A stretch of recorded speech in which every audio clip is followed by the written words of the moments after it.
Você já sentiu aquela mudança sutil numa relação que você não conseguia explicar? Um dia tudo parecia normal. No outro, havia uma distância que não existia antes. Um tom diferente nas palavras. Um silêncio mais longo do que o necessário. Uma frieza que se instalou sem aviso, sem explicação, sem que nada de óbvio tivesse acontecido entre vocês. Você tentou entender. Revisou suas próprias ações. Se perguntou se tinha feito algo errado. Talvez tenha até se desculpado por algo que nem sabia exatamente o que era. E ainda assim, a distância continuou. Porque você estava procurando a resposta no lugar errado. Existe uma verdade que a maioria das pessoas nunca aprende a reconhecer. A inveja quase nunca se anuncia. Ela não chega dizendo "eu sinto inveja de você". Ela chega disfarçada. Vestida de distanciamento súbito. De crítica não solicitada. De comparação disfarçada de interesse. De silêncio onde antes havia celebração. Friedrich Nietzsche compreendeu essa dinâmica com uma profundidade que ainda hoje incomoda. Para ele, a inveja não nasce da maldade pura. Nasce de uma ferida interna que a pessoa não consegue admitir nem para si mesma. E justamente por não conseguir admitir, ela transforma essa ferida em comportamentos que parecem ter outras explicações. Parecem ocupação. Parecem opinião sincera. Parecem simplesmente o jeito que a pessoa é. Mas por trás dessas explicações convenientes, existe um padrão.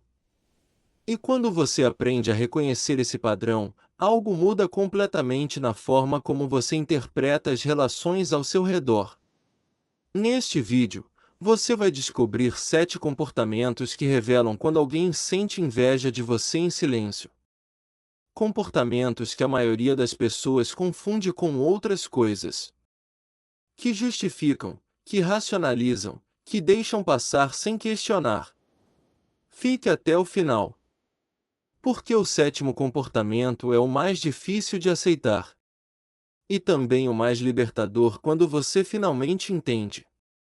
O primeiro comportamento é este: o silêncio onde deveria haver celebração. Você conquista algo. Uma promoção. Um projeto que deu certo. Uma fase melhor na vida. E você compartilha essa notícia com as pessoas ao seu redor, esperando, naturalmente, alguma forma de alegria compartilhada. A maioria reage como esperado. Mas existe sempre aquela pessoa específica. Aquela cuja reação é estranhamente contida. Um "que bom" dito sem entonação. Uma mudança rápida de assunto. Uma ausência completa de perguntas sobre os detalhes que normalmente despertariam curiosidade genuína. E o mais revelador não é o que essa pessoa diz.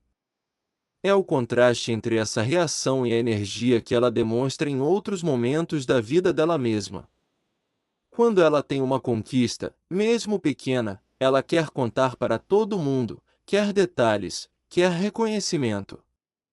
Mas quando a conquista é sua, a mesma energia simplesmente não aparece. Nietzsche escreveu que a alma ressentida não consegue se alegrar genuinamente com a alegria do outro, porque essa alegria funciona como um espelho que mostra, por comparação, aquilo que ela ainda não conquistou. Celebrar genuinamente exigiria, de alguma forma, reconhecer a distância entre onde você está e onde ela está. E essa é uma distância que a pessoa invejosa prefere não encarar. Por isso o silêncio. Não porque ela não tenha nada a dizer, mas porque dizer a verdade seria reconhecer o que sente. E fingir alegria completa seria desconfortável demais para sustentar. Observe quem celebra suas vitórias com a mesma intensidade que celebra as próprias. E observe, com a mesma atenção, quem fica estranhamente quieto justamente nos momentos em que você esperaria mais entusiasmo. O segundo comportamento é este: críticas que aparecem exatamente quando você está crescendo. Existe um padrão temporal que a maioria das pessoas não percebe porque está focada no conteúdo da crítica e não no momento em que ela aparece. Você passa meses, às vezes anos, sem receber nenhum comentário negativo de uma pessoa específica sobre determinada área da sua vida. E então, exatamente quando você começa a progredir visivelmente nessa área, as críticas começam a surgir. Não críticas óbvias e agressivas.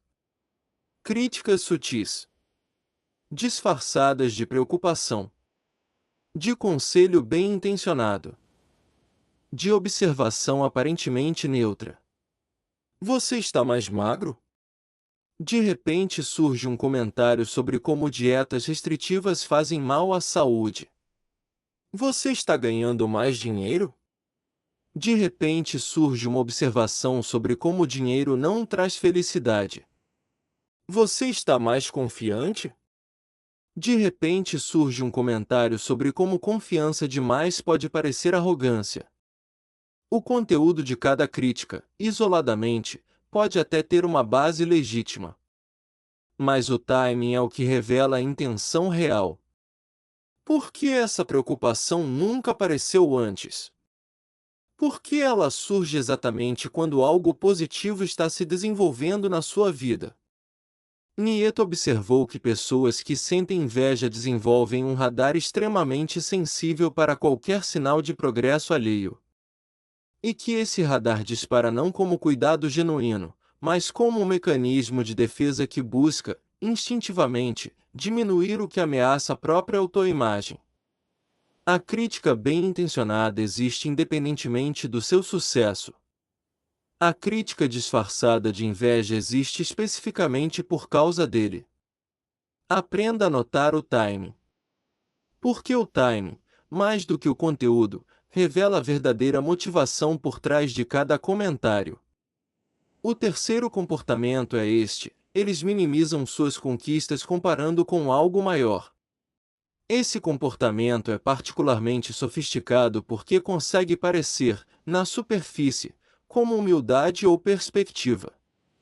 Mas tem uma função completamente diferente. Você compartilha uma conquista que custou esforço real, sacrifício real, tempo real. E em vez de reconhecimento, você recebe uma comparação que faz sua conquista parecer pequena. Ah, isso é bom, mas fulano já fez algo muito maior. Isso é interessante, mas no fundo todo mundo consegue isso com o tempo. Parabéns, mas espera só até você ver o que realmente é difícil. A função desse comportamento não é fornecer perspectiva útil. É garantir que você nunca se sinta completamente satisfeito com o que alcançou. É manter você numa posição onde sua conquista nunca é suficiente para gerar o reconhecimento pleno que ela mereceria. Nietzsche entendia que a inveja, quando não consegue negar diretamente uma conquista, tenta diminuí-la por comparação. Se não posso dizer que você não conseguiu nada, posso pelo menos garantir que o que você conseguiu pareça menor do que realmente é. E o efeito cumulativo desse comportamento, repetido ao longo do tempo, é devastador para a autoestima de quem não percebe o padrão. Você nunca celebra completamente. Sempre existe um mais. Sempre existe uma referência a algo maior que sutilmente apaga o valor do que você fez. A pessoa que genuinamente celebra com você reconhece sua conquista pelo que ela é, dentro do seu próprio contexto, sem precisar compará-la com padrões externos para validá-la ou invalidá-la. A pessoa que sente inveja precisa constantemente reposicionar sua conquista numa hierarquia onde ela nunca parece grande o suficiente. O quarto comportamento é este: eles compartilham suas dificuldades com outras pessoas de uma forma que parece preocupação, mas funciona como exposição. Esse é um dos comportamentos mais difíceis de identificar porque acontece, na maioria das vezes, fora da sua presença. Você só descobre quando a informação retorna até você através de terceiros, ou quando percebe mudanças sutis na forma como outras pessoas te tratam sem saber explicar por quê. Você compartilha uma dificuldade com essa pessoa específica, um problema pessoal, uma fase difícil, algo vulnerável que você confiou porque parecia uma relação de confiança. E então, semanas depois, você descobre que essa informação circulou. Que outras pessoas sabem detalhes que você só tinha contado para essa pessoa. Que sua vulnerabilidade se tornou conhecimento público numa rede que você nunca autorizou. A justificativa, quando confrontada, geralmente envolve preocupação. Eu só contei porque estava preocupado com você. Eu só mencionei porque queria que as pessoas entendessem o que você está passando. Mas Nietzsche ensinava a observar não a justificativa declarada, mas a função real do comportamento. E a função real, na maioria desses casos, não é gerar apoio para você. É posicionar a pessoa que compartilhou como alguém que sabe mais, que está mais por dentro, que tem acesso privilegiado à sua vida. É usar sua vulnerabilidade como moeda social. E existe um efeito adicional, talvez ainda mais cruel. Compartilhar suas dificuldades, especialmente de forma seletiva e descontextualizada, cria uma narrativa sobre você que não é completa. As pessoas ouvem sobre seu problema sem ouvir sobre sua força em enfrentá-lo. Ouvem sobre sua fraqueza sem ouvir sobre sua recuperação. E essa narrativa incompleta serve, ainda que sutilmente, para diminuir como você é percebido. Confiança deveria proteger. Quando ela expõe em vez de proteger, a confiança foi quebrada, mesmo que ninguém tenha dito isso em voz alta. O quinto comportamento é este: eles copiam o que você faz, mas nunca admitem de onde veio a inspiração. Existe algo profundamente revelador na forma como certas pessoas reagem ao seu sucesso. Em vez de se afastar, em vez de criticar abertamente, elas fazem algo mais sutil. Começam a replicar os mesmos hábitos, as mesmas escolhas, os mesmos caminhos que você percorreu.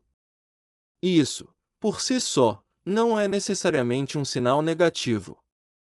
Inspiração genuína existe e é saudável. A diferença está em como essa inspiração é tratada.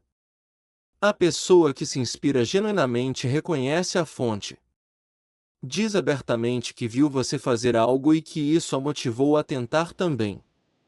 Há transparência, há até gratidão na forma como ela fala sobre o processo. A pessoa que sente inveja, no entanto, copia sem admitir.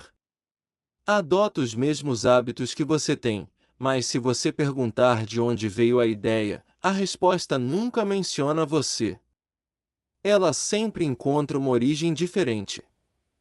Sempre constrói uma narrativa onde a ideia surgiu independentemente, como se reconhecer sua influência fosse, de alguma forma, diminuir o mérito dela. Nietzsche observou que essa negação específica revela exatamente o conflito interno que a pessoa está vivendo.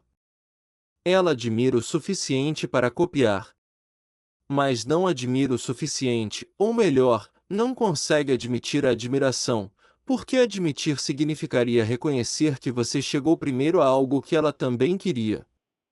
É um dos paradoxos mais claros da inveja.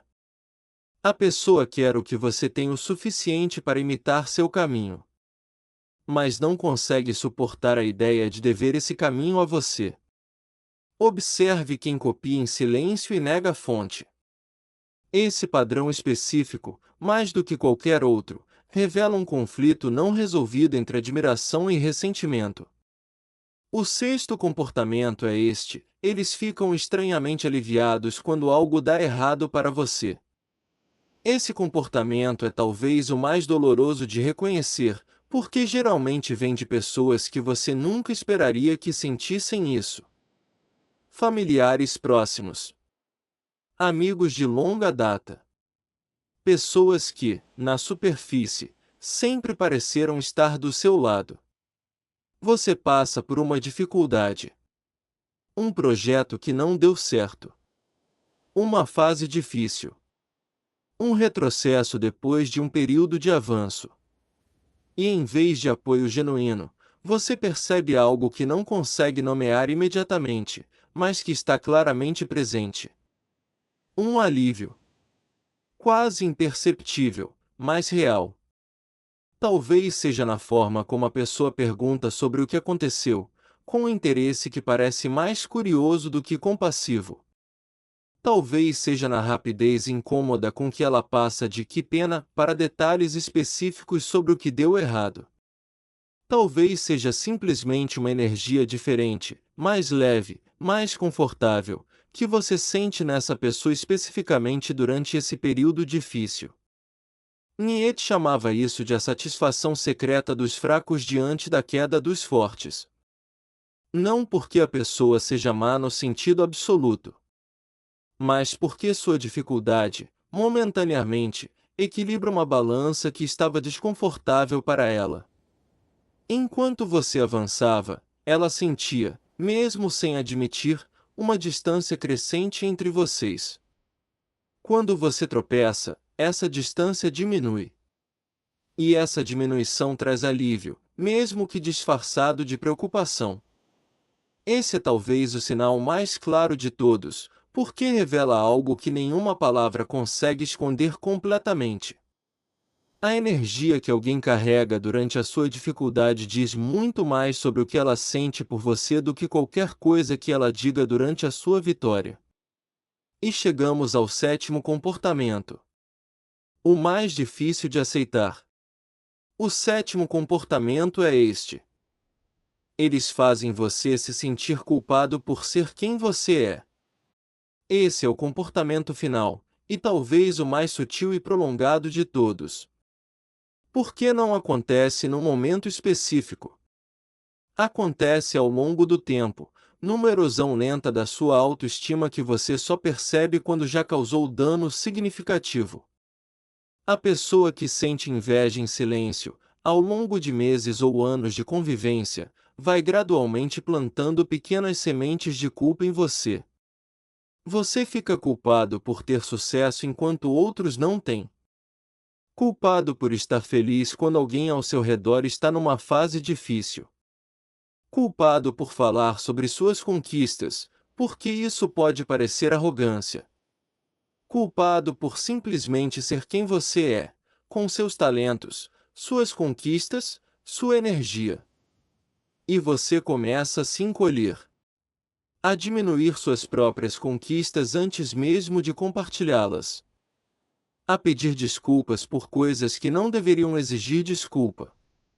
A esconder sua felicidade para não ofender quem está ao seu redor. Nietzsche entendia profundamente esse mecanismo. Ele escreveu que a moral dos fracos não ataca diretamente a força do outro. Ela transforma a força em motivo de vergonha. Convence o forte de que sua força é, de alguma forma, uma falta de consideração pelos fracos. E assim, sem nenhum confronto direto, consegue exatamente o que queria. Que o forte se torne menor. Esse é o comportamento mais perigoso de todos porque sua arma não é externa. É interna. É a culpa que você mesmo passa a carregar, instalada por alguém que nunca precisou dizer abertamente o que sentia, porque conseguiu fazer você sentir, por ela, a vergonha que ela mesma deveria estar processando sozinha. Se você já se sentiu culpado por ser bem-sucedido. Se já diminuiu sua própria felicidade para que outros se sentissem confortáveis. Se já pediu desculpas, implícita ou explicitamente, por simplesmente estar numa fase boa da vida, reconheça isso agora. Essa culpa nunca foi sua para carregar. Então o que fazer com tudo isso? Primeiro, entenda que reconhecer esses padrões não significa que você deve cortar relações imediatamente ou viver em desconfiança constante. Significa apenas que você ganha clareza sobre dinâmicas que antes eram invisíveis. Segundo, observe padrões, não momentos isolados. Um silêncio ocasional, uma crítica pontual, um momento de comparação, isoladamente, podem ter explicações completamente inocentes. O que revela inveja é a repetição consistente desses comportamentos especificamente em relação ao seu progresso. Terceiro, pare de se diminuir para tornar os outros confortáveis. Sua conquista não precisa de desculpas. Sua felicidade não precisa de justificativa. E sua presença plena, sem encolhimento, não é arrogância. É simplesmente honestidade sobre quem você é. Nietzsche acreditava que cada pessoa tem a responsabilidade de se tornar plenamente quem é, independentemente de quanto isso incomoda quem ainda não fez as próprias pazes com a própria vida. E que a inveja dos outros, por mais dolorosa que seja, nunca deveria ser motivo para você diminuir sua própria luz. Porque no fim, a inveja silenciosa não diz nada sobre o seu valor. Diz tudo sobre a relação que a outra pessoa ainda não fez consigo mesma. E você não tem responsabilidade de carregar esse peso por ela. Continue crescendo. Continue celebrando suas próprias conquistas com a intensidade que elas merecem. E continue observando, com clareza e sem culpa, quem está genuinamente do seu lado e quem só estava lá enquanto você não ameaçava o conforto deles. Escreva nos comentários apenas uma palavra: clareza. Como lembrança de que você agora vê o que antes era invisível. E essa visão, mais do que qualquer vingança, é a sua maior proteção. Porque entender a alma humana significa retomar o controle da sua própria vida.